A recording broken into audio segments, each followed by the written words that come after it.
ఆమోసు గ్రంథము 5వ అధ్యాయము 21 ఏమంటున్నాడు ఇక్కడ? మీ పండుగ దినములను నేను అసహ్యించుకొనుచున్నాను, వాటిని నీచముగా ఎంచుచున్నాను. మీ వ్రత దినములలో కలుగు వాసనను నేను ఆగ్రహింపనొల్లను. నాకు దహన బలులను నైవేద్యములను మీరు అర్పించినను నేను వాటిని అంగీకరింపను. సమాధాన బలులు మీరు అర్పించు కొవ్విన పశువులు నేను చూడను. ఇంకా కిందికి వస్తే ఇంకొక మాట అన్నాడు, నీ పాటల ధ్వని నా యువత నుండి తొలగునీడు, నీ స్వరమండలము నాదము నాకు వినుట మనసు లేదు. ఇక్కడ ఏమంటున్నాడు యేసుప్రభు? ఏమంటున్నాడు తెలుసా? ఒక్క మాటలో చీకొడుతున్నాడు, అందరూ చీకొడుతున్నారు, అసహించుకుంటున్నాడు. ఫస్ట్ ఏమన్నాడు? మీ పండుగ దినములు నేను అసహించుకొనుచున్నాను అన్నాడు. పండుగ దినములు ఏ పండుగ? అందరూ వింటున్నారా? సంక్రాంతి పండుగ కాదు దేవుడు అసహించుకునేది, ఇంకా దసరా పండుగ కాదు అసహించుకునేది, ఇంకేదో పండుగలు కాదు. ఇక్కడ ఏమంటున్నాడంటే మీ పండుగ దినములు అసహించుకుంటున్నానంటే దేవుడే మన కోసం కొన్ని పండుగలు పెట్టాడు. పస్కా పండుగ, పులియని రొట్టెల పండుగ, చెప్పండి, ఇంకా పర్ణశాల పండుగ ఉంది, ఇంకా ప్రథమ ఫల పండుగ ఉంది. ఇలాంటి కొన్ని పండుగలు బైబిల్లో ఇవి పెట్టింది ఎవరు తెలుసా? దేవుడే పెట్టాడు. అసలు పండుగ పెట్టింది మళ్ళీ దేవుడే. ఎందుకు అసహించుకుంటున్నాడు? ఒకటి. రెండోది, మీ వ్రత దినముల్లో కలుగు వాసన నేను ఆగ్రహింపను. వ్రత దినం పెట్టింది దేవుడే, దాంట్లో వచ్చే వాసనను ఆగ్రహించేది దేవుడే. కానీ ఇప్పుడు దాని వాసన కూడా యేసుప్రభువు పడట్లేదు. రెండోది. మూడోది, నాకు దహన బలులను నైవేద్యంలో మీరు అర్పించినను. అంటే దహన బలు నైవేద్యాలు అర్పించమని చెప్పింది ఎవరు? లేవియా కాండంలో దేవుడే. మళ్ళీ ఇప్పుడు ఏమంటున్నాడు? నేను వాటిని అసలు అంగీకరించను, మీరు అర్పించే అర్పణలు అంగీకరించను. ఇంకా సమాధాన బలులను మీరు అర్పించు క్రొవ్విన పశువులను చూడను. సో అర్థమవుతుందా? నాకెళ్ళి చూడండి, అందరూ సమాధాన బలు తీసుకొచ్చి అర్పిస్తారట దేవునికి. వాళ్ళు అర్పించాలంటే ఎన్ని పనులు చేయాలి? పోవాలి సంతకి, ఒక దూడను కొనుక్కోవాలి, ఒక గొర్రెను కొనుక్కోవాలి, దాన్ని తీసుకురావాలి, ఇంట్లో కట్టేయాలి, మళ్ళీ దాన్ని తీసుకుపోయి ట్రాలీలు ఎక్కించుకొని మళ్ళీ మందిరానికి తీసుకోవాలి, మందిరంలో యాజకుని తీసుకొచ్చి దాన్ని ఏం చేయాలి? అర్పించాలి. ఎంత అర్పించినా కానీ దేవుడు అటు ఏం చేస్తాడు? అసలు దాన్ని చూడను అంటున్నాడు. ఇంకా కింద చూడండి 23 మీ పాటల ధ్వని నా యొద్ద నుండి తొలగునీడి. అసలు దేవునికి చికాకు పడుతున్నారు మనం పాటలు పాడతాం. ఎవరు? ఇలాంటి వాళ్ళు పాటలు పాడితే ఎవరికి ఇబ్బంది? దేవునికి. మనం అనుకుంటాం ఎంతో గంభీరంగా పాటలు పాడుతూ ఉంటాం, కానీ దేవుడికి అక్కడ చెవులు మూసుకుంటాడు, ఇబ్బంది పడతాడు.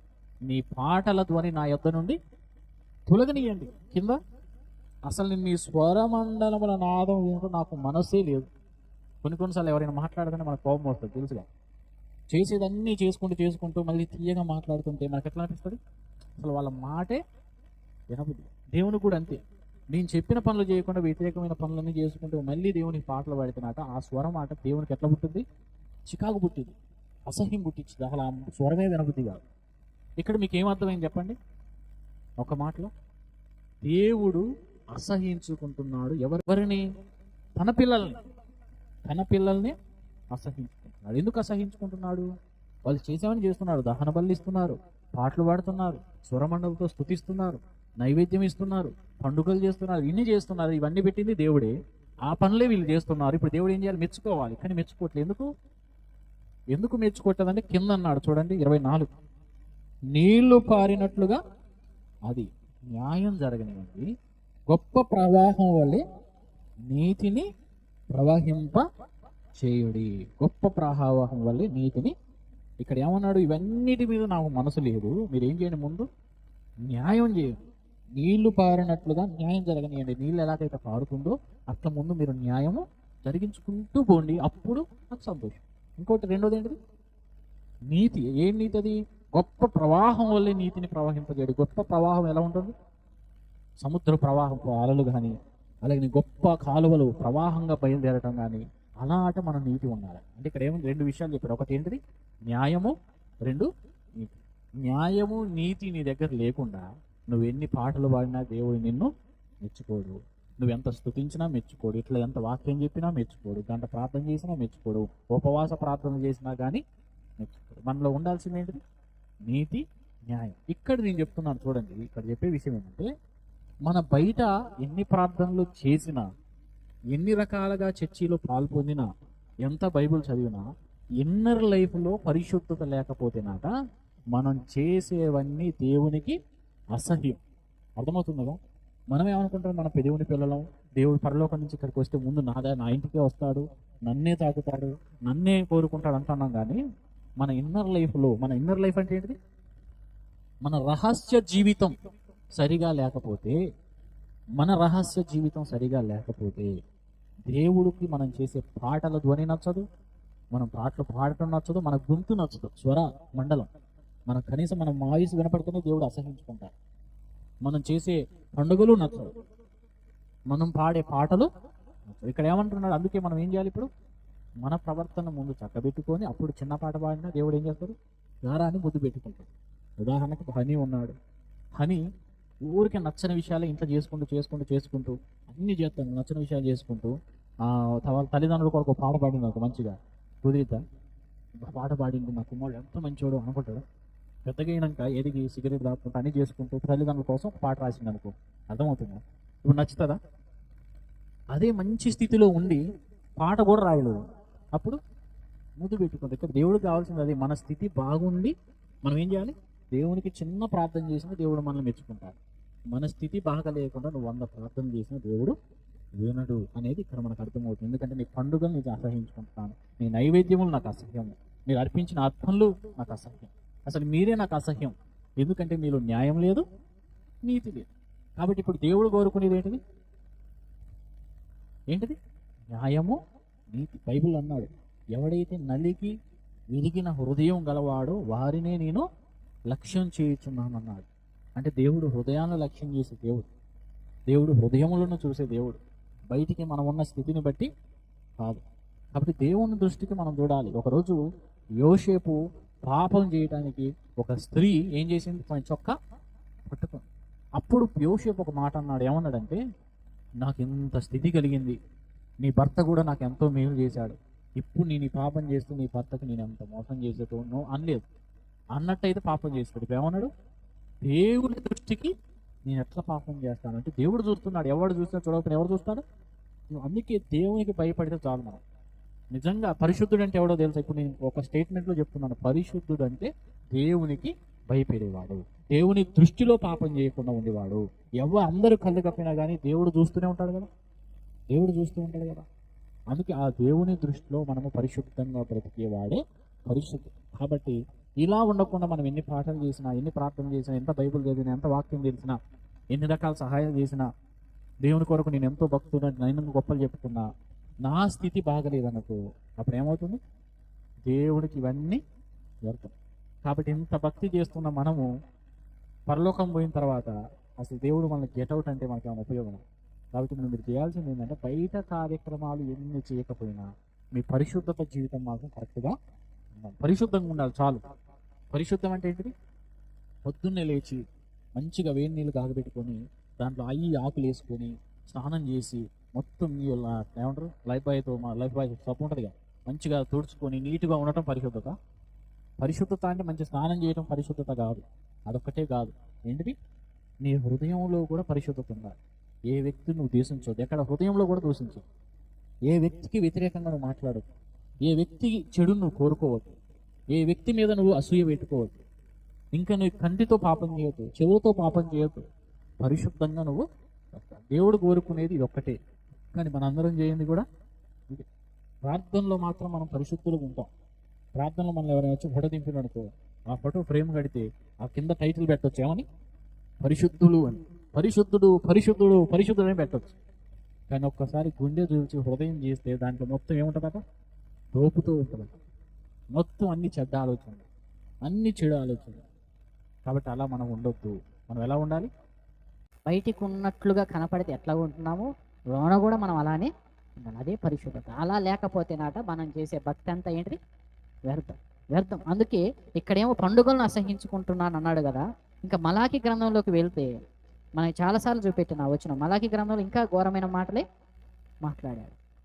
మలాకి గ్రంథము నేను 3 భాగాలు చూపెట్టి ముగిస్తాను. 3 భాగాలు 3 ముచ్చట్లుగా చెప్తాను, జాగ్రత్తగా విని మనం తీర్మానం చేసుకున్నాం. 2వ అధ్యాయం మలాకి 2, ఈ వచనాలు నోట్ చేసుకోండి. మలాకి 2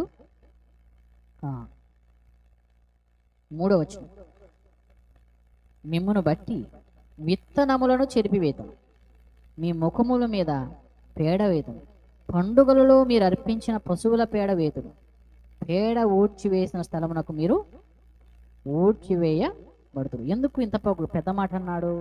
చూడండి 2వ వచనం 2 లైన్ చూడండి. మీరు ఆ ఆజ్ఞను ఆలకింపకయో, వీళ్ళు ఏం చేస్తున్నారు? ఆజ్ఞను ఆలకింపకలేదు, నా నామమును గణపరచునట్లు మనపూర్వకంగా దాన్ని ఆలోచించరు. అలా ఉంటే నేను మీ మీదకి ఏం చేస్తా? శాపం తెప్పిస్తా. ఏమొస్తుంది? ఎవరి మీదకి? మళ్ళీ దేవుని పిల్లల మీదకి, బయట వాళ్ళ మీదకి కాదు, దేవుని పిల్లల మీదకి ఏమొస్తుందని అక్కడ? మీ మీదకి శాపం తెప్పించి మీకు కలిగిన ఆశీర్వాద ఫలమును శపింతును అన్నారు. ఈ మాట లైట్గా చదివి ఊరుకోకండి, ఇది చాలా కఠినమైన మాట. మన ఇంటి మీదకి శాపం తెప్పించే మాట. ఇప్పుడు చాలామంది కుటుంబాలు, ఈ నకిలు చూడండి, మంచిగా ఎదుగుతుంటే మళ్ళీ తగ్గుతాయి, మళ్ళీ ఎదుగుతూ ఏదో ఒక ఇబ్బంది వస్తుంది. ఎందుకు వస్తుందంటే అదే శాపం అంట. మంచిగా జీవించే జీవితాన్ని శాపం కొని తెచ్చుకునేది ఎవరో కాదు, మనమే. ఇశ్రాయేలు కూడా మంచిగా దేశాలను జయించుకుంటూ వెళ్తుంటే ఒక్కడికి పుట్టింది బుద్ధి. ఏం బుద్ధి? శపితమైన బుద్ధి. ఒక దేవునికి ఇష్టం లేని వస్తువుని దాచిపెట్టుకున్నారు, కథం, మొత్తం కుటుంబం అంతటికి శాపం వచ్చింది. ఇశ్రాయేలు అందరూ ఓడిపోయారు. ఇప్పుడు కూడా మన కుటుంబాన్ని దేవుడు దీవిస్తున్నాడు కదా, మన కుటుంబాన్ని మంచిగా పోషిస్తున్నాడు కదా. మన కుటుంబాల్లో మళ్ళీ ఒకరికి పుట్టింది ఏం బుద్ధి? శాపపు బుద్ధి, శపితమైన బుద్ధి. ఇప్పుడు మీరు అనుకోండి, ఇక్కడ ఉన్న వాళ్ళలో మనకు ఆ బుద్ధి పుట్టొద్దు. ఇశ్రాయేలు కూడా అదే చేశారు. మంచిగా దేవుడు ఐగుప్తు దేశం నుంచి వాళ్ళని విడిపించి అక్కడ ఉన్నప్పుడు నాకెళ్ళి చూడండి, ఇశ్రాయేల్ దేశంలో, ఐగుప్తు దేశంలో ఉన్నప్పుడు ఎన్ని శ్రమలు పొందారు? ఇటుక శ్రమలు, గొప్ప శ్రమలు. ఆ శ్రమలు ఓర్చుకోలేక, పని చేయలేక మొరపెట్టారు ఆడ దేవుని, చాలా ఇబ్బంది పడ్డారు. దేవుడు ఏం చేశారు? వాళ్ళని విడిపించాడు. ఇప్పుడు విడిపించినాక అరణ్యంలో వాళ్ళకి ఏం తక్కువైంది? మంచినీళ్ళు బాగా ఉన్నాయి, పూరీళ్ళు తింటున్నారు, మన్నా తింటున్నారు, మాంసం అంతా తింటున్నారు, అన్ని రోజు వాళ్ళు పని చేయట్లేదు, ఏమైనా పని చేస్తున్నారు చెప్పండి. నాకు తెలుసు ఇశ్రాయేలు 40 సంవత్సరాలు ఏం పని చేశారు? ఐగుప్తు దేశంలో చావు పని చేశారు, ఒక విధంగా కుక్క చావు తెచ్చారు అక్కడ. ఇక్కడ అరణ్యంలో ఏం చేశారా? ప్రశాంతంగా నడుచుకుంటూ పోవటం, ఒకటి ఏదైనా వస్తే డేరాలు వేసుకోవడం, దాంట్లో ఉండటం. పొద్దున్నే టిఫిన్ వస్తుంది, ఏంటిది? మన్నా తింటారు, పూరేళ్ళు కురుస్తాయి తింటారు. నీళ్లు కూడా వీళ్ళు ఆయన తోడుకుంటారా? బండ నుంచి కాలువ వరకు అది తాగుతూ ఉన్నారు. కానీ వీళ్ళకి ఏం తక్కువైంది? మళ్ళీ ఏమంటారు తెలుసా? మోసే దగ్గరకు వచ్చి పని తక్కువయ్యి మళ్ళీ ఏమంటున్నారు అంటే, మోసే దగ్గరకు వచ్చి, మాకు ఐగుప్తు దేశంలో ఏమైనా కీరగాయలు గుర్తొస్తున్నాయి, దోసకాయలు గుర్తొస్తున్నాయి అని చెప్పి బైబిల్లో రాశాడు అన్నమాట. అవి గుర్తొస్తున్నాయట. ఇవి ఐగుప్తులో ఉన్న విషయాలు, పాత విషయాలు గుర్తొచ్చి, ఇప్పుడు నాకెళ్ళి చూడండి. ఇప్పుడు మీరు ఏం చేయాలంటే పాత పద్ధతులు ఆలోచించండి. మీరు చీగొట్టుకున్న విషయాన్ని వదిలిపెట్టారు కదా, నాలో ఒక తప్పు ఉంది, మీలో కొన్ని లోపాలు ఉన్నాయి, వాటిని వదిలిపెట్టారు. మంచిగా జీవించేటప్పుడు మనకి ఏం గుర్తొస్తాయి తెలుసా? పాత పాపాలు గుర్తొస్తాయి. చేసిన పాత పాపాలు గుర్తొచ్చి మళ్ళీ కుక్క వాంతికి తిరిగినట్లు, పంది బురదలోకి పోయినట్టు మళ్ళీ మనం ఏం చేస్తాం? పాత పద్ధతిలో పోతాం. అదే మన శాపానికి మళ్ళీ ప్రారంభం. అర్థమవుతుంది కదా? మంచి జీవితం దేవుడు ఇచ్చాడు, వెరీ గుడ్ లైఫ్ ఇచ్చాడు. మనం బాగున్నాం, మన పిల్లలు బాగుంది, మన కుటుంబం బాగుంది. ఇలానే నడుచుకుంటూ పోతే బాగుంటుంది. ఇశ్రాయేల్లో కూడా అన్ని బాగున్నాయి, పూరేళ్ళు ఉన్నాయి, మన్నా ఉన్నాయి, మంచిగా వాటర్ ఉన్నాయి, అంతా బాగుంది. మంచిగా వాళ్ళు వెళ్ళాలి. వెళ్ళేటోళ్ళు వీళ్ళు వెళ్ళరు, మనము వెళ్ళం. మనం చూపెట్టుంటుంది వెనక్కి పాత స్థితిని చూస్తాం, మళ్ళీ పాత రోత దాన్ని మళ్ళీ నాకి చూస్తాం. అర్థమవుతుంది కదా? అప్పుడే మనకేమొస్తుంది? శాపం. అర్థమవుతుంది, శాపం వస్తుంది. కాబట్టి ఇప్పుడు మనం చేయాల్సిన పని ఏంటంటే, దేవుని మన మీదకి, మన కుటుంబాల మీదకి శాపం రావద్దంటే మన పాత స్థితిని ఏం చేయాలి? మొత్తం విడిచిపెట్టాలి, నవీన స్థితిని ధరించుకోవాలి, నూతనంగా మనం మారాలి. పాతవాడు చనిపోయాడు, బ్రతుకువాడను నీనిక కాదు, బ్రతుకువాడిలా క్రీస్తేసే, నా ప్రభునితో నేను సహా సిలువ వేయబడితిని.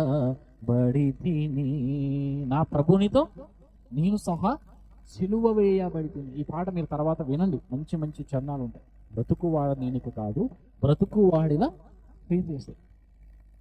కాబట్టి మన జీవితంలో ఇక యేసుప్రభు జీవించాలి. నిన్ను చూస్తే యేసుప్రభు నీలో ఉన్నాడు అనాలి. మళ్ళీ నువ్వు ఒక పాపం చేసావనుకో, నీలో యేసుప్రభు ఉంటాడా? మళ్ళీ దేవునికి నచ్చని కార్యం చేస్తే ఉంటాడా? ఎవడుంటాడు? మళ్ళీ సాతానుగాడు ఉంటాడు. సాతానుగాడు జీవితానికి వస్తే ఈసారి ఒక్కడు రాడని చాలాసార్లు చెప్పాను. ఎంతమంది వస్తాడు? వీడు. మనం అనుకోవచ్చు చిన్న పాపమే కదా, లైట్ తీసుకుంటాం అనుకుంటాం, కానీ సాతానుగాడికి అది చాలు చిన్న ఎర్ర. వాడు ఉరులు వేసి ఎరలు వేసి లాగుతూ ఉంటాడు. చిన్న చిన్న ఎరేస్తాడు, దానికి పడతాం. ఆ తర్వాత వాడు 7 దెయ్యాలని పట్టుకొని ఇక మన కుటుంబం చిందరబందరం అయిపోతుంది. ఎప్పుడైనా మీరు చూడండి 3 లైఫ్లు. ఒకటి పాత జీవితం, రెండవది కొత్త జీవితం, మూడవది పడిపోయిన జీవితం, అంటే మళ్ళా పాపంలో పడిపోయిన జీవితం. నాకెళ్ళి చూడండి ఎన్ని జీవితాలు? 3. శ్రద్ధగా వినండి ఈ మాట. పాత జీవితం, దేవుడు ఆ పాత జీవితంలో ఉన్న వ్యక్తిని తప్పనిసరిగా ప్రేమిస్తాడు. అర్థమవుతుందా? నీ పాత స్థితిని చూసి దేవుడు అసహించుకోడు, ప్రేమిస్తాడు. అర్థం చేసుకోండి. ఇప్పుడు రెండో జీవితం ఏంటిది? కొత్త జీవితం. కొత్త జీవితంలో దేవుడు ఏం చేస్తాడు? ఆనందిస్తాడు. అరే వీడు పాత జీవితాన్ని ఏం చేశాడు? మార్చుకున్నాడు, వీడు కొత్త జీవితంలోకి వచ్చాడని ప్రేమిస్తాడు. ఇప్పుడు ఏం జీవితం? ఇదే పడిపోయిన జీవితం, ఇదే అసలైన జీవితం. ఇక్కడ దేవుడు అస్సలు అసహించుకోడు. ఈ 2 జీవితాలని దేవుడు ఒకవేళ కొంచెం ప్రేమించాడు అంటే ఈ 2 విషయాల్లో దేవుడు అడ్జస్ట్ అయ్యాడు. ఏ జీవితంలో? నువ్వు ముందు అసలు ఏం మారలే. నీకు తాగుడు ఉంది, అలవాటు ఉంది, మారలేదు. నీకు వ్యభిచారం అనే అలవాటు ఉంది, మారలేదు. దొంగతనం అనే అలవాటు మారలేదు. కానీ అయినా కానీ దేవుడు నిన్ను ఎందుకు? నువ్వు తెలవక ఆ పనిలో, ఆ పాపంలో ఉన్నావు. కాబట్టి దేవుడు నిన్ను ప్రేమించాడు. ఓకే, ప్రేమించి మళ్ళీ ఏం చేశాడు? రక్షించుకున్నాడు. ఇప్పుడు రెండో జీవితంలో ఏం చేశాడు?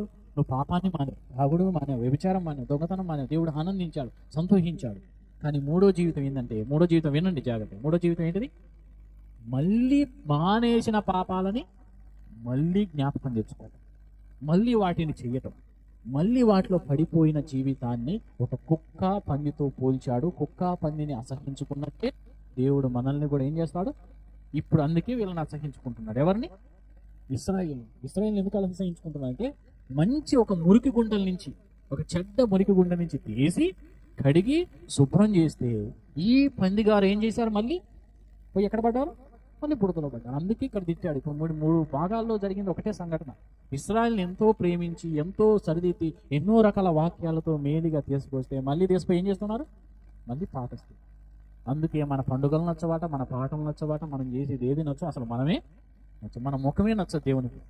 మన ముఖం చూస్తే దేవుడికి అసలు నచ్చనే. దేవునికి వాంతులు అవుతుంది ఎవరి ముఖం చూస్తే, మన ముఖాలు. ఎందుకంటే మన ముఖాలు రాజా నీ సన్నిధిలో ఉంటానని అని పాడబడతాం, మళ్ళీ సన్నిధిలో ఉండం, మళ్ళీ ఇంకో దగ్గర ఉంటాం, మళ్ళీ పాప పరిస్థితిలో ఉంటాం. అప్పుడు అది సన్నిధా? దేవునికి వాంతు రావడం తప్పేమైనా ఉందా? దేవుడికి కడుపు నొప్పి రావడం తప్పుందా? దేవునికి అసలు కడుపు నొప్పి, గ్యాస్ ప్రాబ్లం ఏమి ఉండవు. కానీ మనల్ని చూస్తే అన్ని రకాల రోగాలు వస్తాయి దేవునికి. అర్థమవుతుంది ఎందుకు? అసలు చూడలేడు, ఆ పాటలు వినలేడు. అక్కడ అన్నాడు కదా, అసహించుకుంటున్నాను, అసలు దాన్ని నేను చూడలేను అంటున్నాడు. ఎందుకు అంటే మనం పడిపోయిన స్థితిలో పడిపోవద్దు. మీకు ఒక ఉదాహరణ చెప్తాను. సంసోనుకి దేవుడు ఎంత బలం ఇచ్చాడు? ఎంత బలం! సింహాన్ని నోరు పట్టుకొని చీల్చాడు, గేట్లను మూసాడు, పెద్ద పెద్ద గేట్లను మూసాడు. ఒక్క దవడ ఎముకతో ఎంతమంది చంపాడు? ఎంతమంది? 1000 మందిని చంపాడు. 1000 మందిని చంపడం అసలు అది నిజంగా జరిగిందా అన్నట్టు ఊహ అనిపిస్తుంది, కానీ జరిగింది. 1000 మందిని చంపి సోలిపోయి ఉన్నాడు. అంటే అంత గొప్ప ఎవరు? సంసోను. గొప్ప సంసోను ఏం చేశాడు?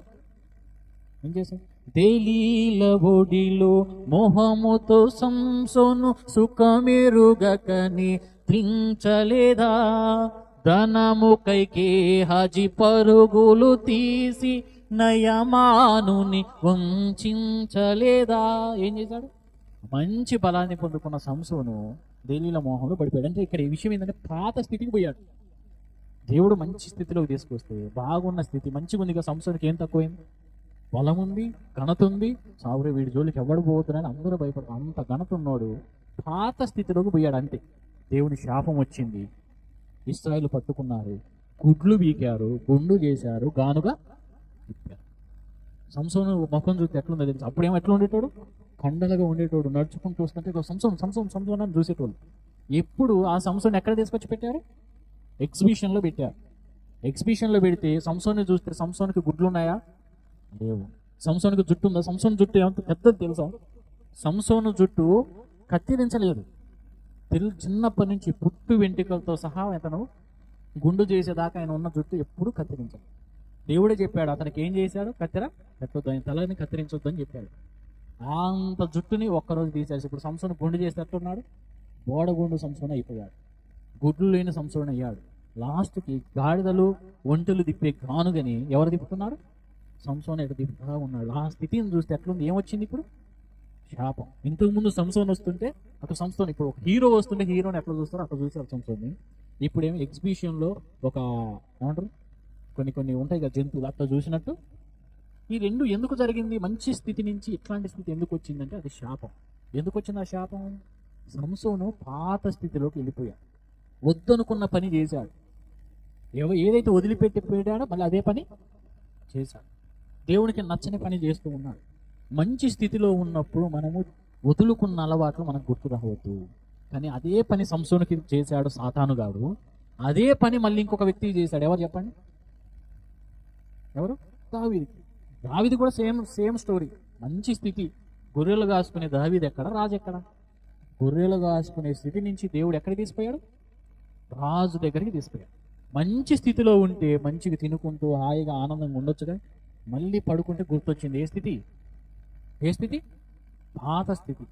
పాత తీసుకొచ్చి లేనిపోయింది. ఆ రోజు అసలు సంవత్సరం పడుకున్నా అయిపోయింది, నిద్రపోయినా అయిపోయింది, లేకపోతే యుద్ధానికి పోయినా అయిపోయింది. పడుకొని లేచిందాట. లేచి ఏం చేయాలో అర్థం కానోడు ఏం చేయాలి? అల్లం చాయ్ పెట్టుకొని తాగాలి, బైబుల్ చదువుకోవాలి, అర్థమవుతుంది. కానీ మళ్ళీ ఏం చేశాడు? మేడ మీదకి వెళ్ళి పాత స్థితిలోకి పడిపోయాడు. వింటున్నారా?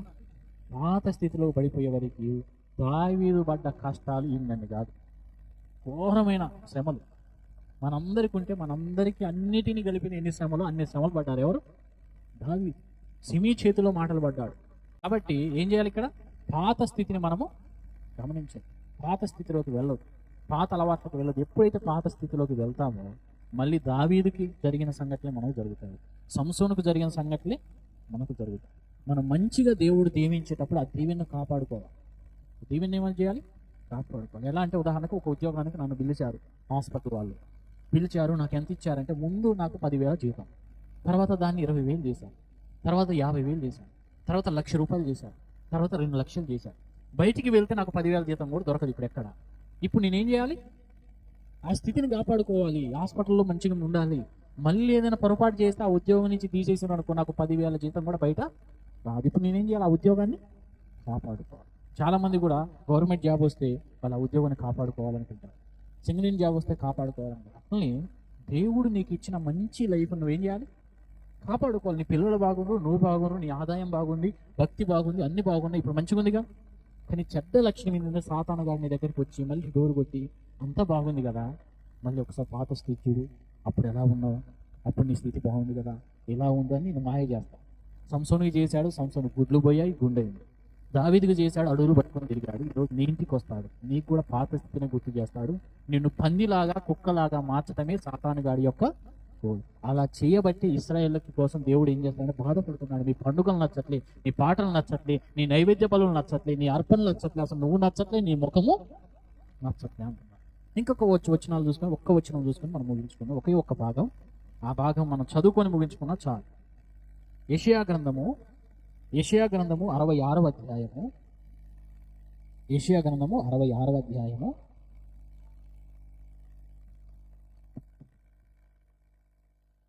66వ అధ్యాయము 3వ వచనం. అక్కడ ఏమన్నాడు? ఎద్దును వధించువాడు నరుని చంపువాని వంటి వాడే, గొర్రె పిల్లను బలిగా అర్పించువాడు కుక్క మెడను విరచువాని వంటి వాడే, నైవేద్యము చేయువాడు పంది రక్తము అర్పించు వంటి వాడే, ధూపము వేయువాడు బొమ్మను స్తుతించు వంటి వాడే. ఇప్పుడు మీరు నాకు చెప్పాలి, ఇప్పుడు 4 విషయాలు చెప్పాలి. ఒకటి, కుక్క మెడను విరిచేవాడు ఎవరు? గొర్రె పిల్లను బలిగా చేవాడు. బైబిల్లో ఇవన్నీ ఏమని చెప్పింది ఎవరు? దేవుడే. ఎద్దుని వధించాలి, ఎందుకంటే బలి అర్పించాలంటే ఎద్దుని, గొర్రె పిల్లను కూడా వధించాలి, నైవేద్యం చేయాలి, ధూపం చేయాలి. కానీ ఇక్కడ ఏ పదాలు వాడాడు? మీరు బైబిల్ తీసి చూడండి, అక్కడ ఏమన్నాడు? ఎద్దుని వధించువాడు నరుని చంపువాడు. అంటే ఎద్దుని ఇప్పుడు వధిస్తే నాడు వాడు నరహత్య చేసిన వాడితో సమానం, మర్డర్ చేసిన వాడితో సమానం. కానీ ఆ ఎద్దుని వధించమని చెప్పింది ఎవరు? మళ్ళీ దేవుడే. ఎద్దుని చంపితే నరహత్య చేసినట్టు. రెండవది, గొర్రె పిల్లలు బలిగా అర్పిస్తే కుక్క మేడని విరిచినట్టాలి. మూడవది, నైవేద్యం చేయవాడు పంది రక్తం అర్పించిన వాడట. అసలు పంది రక్తం అర్పించడం పాపం, అర్థమవుతుంది కదా. దేవుని దగ్గర పంది రక్తాన్ని అర్పించకూడదు. కానీ ధూపం వేసిన వాడు అట్లాంటి వాడే అన్నాడు. ధూపం వేయువాడు బొమ్మను స్తుతించినట్లు వాడు. ఎందుకు? వారు తమకిష్టమైనట్టుగా త్రోవలను ఏర్పరచుకుంది, వారి అసహ్యమైన పనులు తమకే ఇష్టముగా ఉన్నవి. నేను పిలిచినప్పుడు ఉత్తరమిచ్చువాడు ఒకడును లేడు, నేను మాట్లాడినప్పుడు వినువాడు ఒకడును లేడు. కింద ఏమన్నాడు? నా దృష్టికి చెడ్డదైన దాని నాకు ఇష్టము కాని దాని అది పాపం. వీళ్ళు ఏం చేశారట? యెషయా 66:4 ఏమన్నాడు? నా దృష్టికి చెడ్డదైంది వీళ్ళు చేస్తున్నారు, నాకు ఇష్టం లేనిది చేస్తున్నారు. ఇలానే వాళ్ళు చేస్తున్నారు కాబట్టి కింద అన్నాడు చూడండి, కావున నేను వారిని మోసములో ముంచుదును, వారు భయపడు వాటిని వారి మీదికి. ఇప్పుడు నేను చెప్పిన దానికి కరెక్ట్గా జరగలేదు ఇక్కడ. లాస్ట్కి ఇలాంటి స్థితి ఉంటున్నట్టు వాళ్ళు దేనికైతే భయపడతారో అదే వాళ్ళ మీదకి వచ్చి పడతారు. అర్థమవుతుంది కదా? కాబట్టి మనం ఎన్ని చేసినా, దేవునికి స్తుతించిన ఎన్ని కార్యాలు చేసినా, అక్కడ పంది రక్తం అర్పించినట్లు, కుక్క మేడను వేచినట్లు, నరుని చంపినట్టే దేవునికి అర్థమవుతుంది తప్ప స్తుతులు అర్థం కావట్లేదు. ఎందుకు? ఎద్దుని వధించువాడు నరుని చంపినట్టే నా దేవుడు. కాబట్టి ఇక్కడ ఏమంటున్నాడంటే, నీ జీవితం బాగుండకుండా నువ్వు దేవుని కొరకు ఎన్ని చేసినా వ్యర్థమే. అందరూ కళ్ళు మూసుకొని ప్రార్థన చేయండి. దేవుని వాక్యాన్ని విన్న మనందరము తీర్మానం తీసుకున్నాం, మన జీవితాలు బాగుండకుండా దేవుని కొరకు ఎన్ని చేసినా వ్యర్థమే అనేది మనం నేర్చుకున్నాం.